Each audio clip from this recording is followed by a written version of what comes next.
Welcome back to Online Darts. We are here in York and we've got the rock star Joe Cullen. Joe, just been out there. What an atmosphere this is here and what a venue this is for darts. Yeah, I think it's taken on the thing from obviously the UK Championship being here from the snooker. It's perfect venue for snooker and darts. It's did it last year. It was a fantastic night. It looks like it's going to be the same again. Not far from you either. Bit of a local one in Yorkshire for you. Yeah, well, any part of Yorkshire is local for me. But yeah, it's like 45 minutes. So yeah, it's ideal. Yeah. Look, you've just done Kilimanjaro, we've seen all the pictures. How was that experience? I know we spoke about it in Cheltenham that you were going off to do it. How was it? Yeah, it was good. It was, to be honest, it was a bit easier than what I was expecting. Apart from the night where we went to the summit, that was a tough night. Yeah, I think it made me question why I was actually doing it. But yeah, overall it was a great experience. It was something I definitely recommend, but yeah, certainly won't be nervous to do it again, that's for sure. Raised a lot of money for a great cause as well, which must be a nice feeling. Yeah, it is. Yeah, I just thought it made perfect sense. We, you know, I've been wanting to do it for a while, and to tie a charity, and it was an obvious choice. You know, a couple of the guys who run local meetings around where I live, they come into our cafe, so I just thought it was just the obvious choice. And I think obviously with it being sort of a localish charity, you know, that kind of money makes a massive difference to charities like that. So yeah, it was nice to do it and nice to raise a few quid at the same time. What's that feeling like when you actually get to the summit? Yeah, it's a bit of a weird one because you go over, like, you go 6 days trying to reach the top, you know, with the route we did. Then you get to the top and you're like, oh, finally, yeah, what a great feeling. Then like 10, 15 minutes later, we're like, right, let's go back down. And it's yeah, it's a bit of a leveler, but going up is much easier than going down. Just the shins and your knees, it's horrific, but yeah, overall great experience. What were you like when you got back to the hotel like the next day? Were you in proper like bits, your legs and everything like that? Yeah, to be fair, I couldn't wait for a beer. You know, obviously, it's one of those things. We was away for 8 days, you know, staying in a tent, not washing properly, and you know, just that first beer, you know, when you just think, oh, finally I've achieved it. You know, it's just a great feeling. You know, it was good to share it with, and the lads. You know, I'd never met them before that, and they was all great lads. So I think it's one of those we share sort of a unique bond for probably the rest of his lives. Obviously, one of the lads is actually here tonight.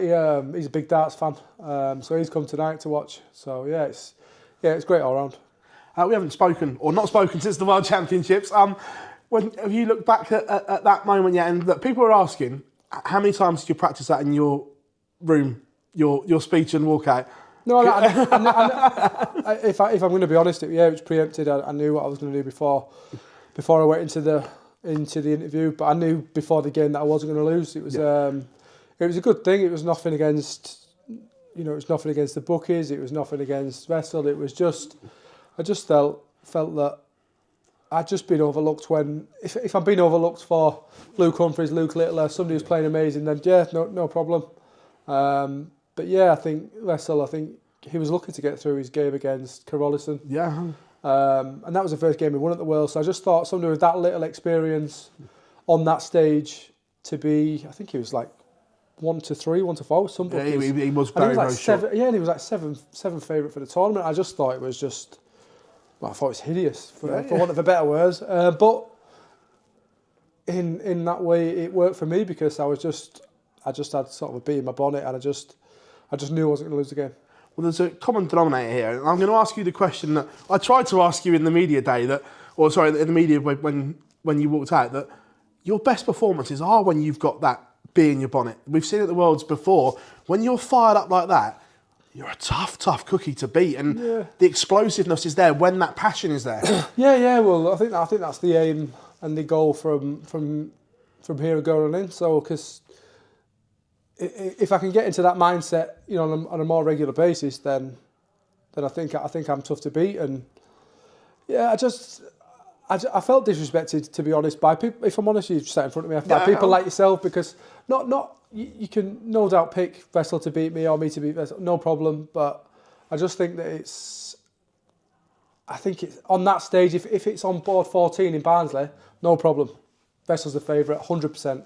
But I just felt that.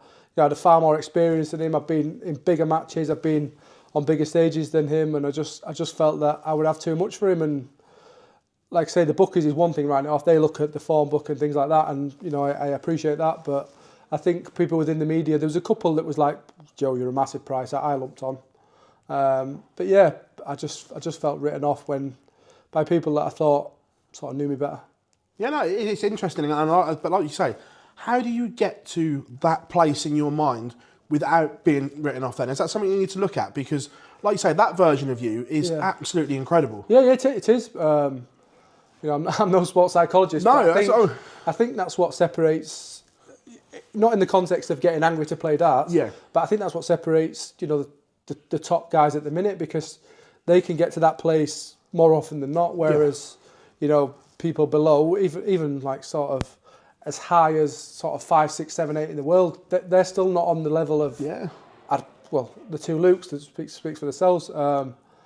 And they seem to get to that level, you know, more often than not. So I think that's a challenge to get there, because I know I can get there, and I've been there many times. But it's putting your finger on, you know, how and why you get there. Yeah, look, and that 170 against Gilder Price was one of the best shots that stage has probably ever seen at that point in the game, and remarkable balls to pull that off. Yeah. And under that pressure is incredible, and you've taken that form into the beginning of this year. We've had one block of Pro Tours, a great run from yourself. You must be delighted with the way this season started. Yeah, it's not only that. It's just there's no secret. It is literally just putting the work in, because last year, like I said, I'm not going to go over what's gone away from darts, but there's things gone on, and I just wasn't interested. There's no motivation, and this year I've got no excuse now. You know, things are going well at the minute, like away from the dartboard, so there's no excuse to not put the work in. And I think literally I think Kilimanjaro was brilliant for me, which I thought it would be. Just time away from everything. I enjoyed, the best thing about it was enjoying the time away from my phone. You have no signal, so there's no temptation, and just have a quick look. Just back to like being 10 years old again. You know, where you've literally just got what you've got. There's no sort of technology, so that side of things was massive, and I just think it was a bit of a reset for me on the back of a pretty year, to be fair. You know, all in all, darts, everything, and I just thought, you know, put some work in and see what happens. You know, I'm under no illusion it's not going to happen overnight. You know, I've changed a few things with my setup, which I'm going to come to that in a second, because we clocked it straight away. Well, I've not changed my darts, like the length and things like that, in my stems and flights since I've played and anything like that. But I just felt on the back of last year I was coming on no form. So what harm could it do? Yeah, of course. And like I say, I've started well. Obviously having some good wins in Wigan at the weekend is a big confidence booster going on to the start of the year. And if I'm honest as well, I'm not stupid. And the Euro thing was a big thing for me. Of having to play in the qualifiers, and I knew that if I had 2 good days in Wigan, then I wouldn't have to play next week in Rosemount for 3 and 4 and probably 5 and 6. And you know, if I can continue some form, then I can get back to where I know I should be, because I did an interview last week in Swansea, and Polly asked me on stage about, and I just said, a lot of falling down the rankings at the minute. I said, but I think I was number 23, and I'm like, there's not 22 players in the world that are better than me. There's not. You know, call me wrong, right, whatever you want, but there's not. So yeah, it's down to me to, you know, correct that, because it's me that's put myself in the hole that I'm in. Well, you touched on that slide there. Is that, how important was that to stop it? I.e., you're back on the Euro Tour straight away. You're back into being. You don't have to qualify, and we've seen the money on the Euro Tour is massive for you guys in terms of ranking money. Yeah. Well, obviously it's been my bread and butter. You know, probably not last year and the back end of the year before that, but before that I was reaching sort of quarters, and that was the bread and butter, and that's where it kept me up there, because at the time, you know, I wasn't great on having some great performances on TV consistently. But yeah, Euro Tour's huge, and I think that's, if you look at the players that qualify for the TV events, they're the ones that are, you know, always pushing and, you know, getting the odd wins on the Euro Tours, because obviously with the prize money not going straight on before you win a game, you know, that's a big thing as well. So it's it's the Euro Tour's huge. It's been a big part of my career. Well, on the Euro Tour, you've had it obviously both ways. The rule changes again this year. What's your take on the rule changes with the seeds switching over? I think it's a bad change. I think before anyone jumps on it. I think last year was a bad change. I benefited from it, but I think last year was a bad change. I think it's... If I was number 4 in the world, I'll still be saying the same. So, but it is what it is. You know, I'm not going to change it now. You know, the PDC will ultimately do whatever they want, whether I agree or whether the world number 1 agrees. It's irrelevant to an extent what we think. So, yeah, I don't think it's a great change as wasn't last year, but you know, it's done now. The rules are in place, so I'll get on with it. The first Winmore World Masters happened. How did you enjoy playing in that format and that environment? Because that format was brutal for you players, wasn't it? Yeah, I think obviously drawing the world number 1 doesn't help. You know, on the back of climbing a mountain. Yeah. But no, for me, I didn't enjoy the format. I thought it sort of went back to the BDO days a little bit, but that was the whole point of the tournament. So I'm not going to call it. I wasn't in the tournament long enough to tell you if it was good or bad. But I think it's one of those you could see in the final. That's one of the few games of darts that I've watched over the last sort of few years. Actually, obviously having 2 good mates in the final, and I think the format lends itself to.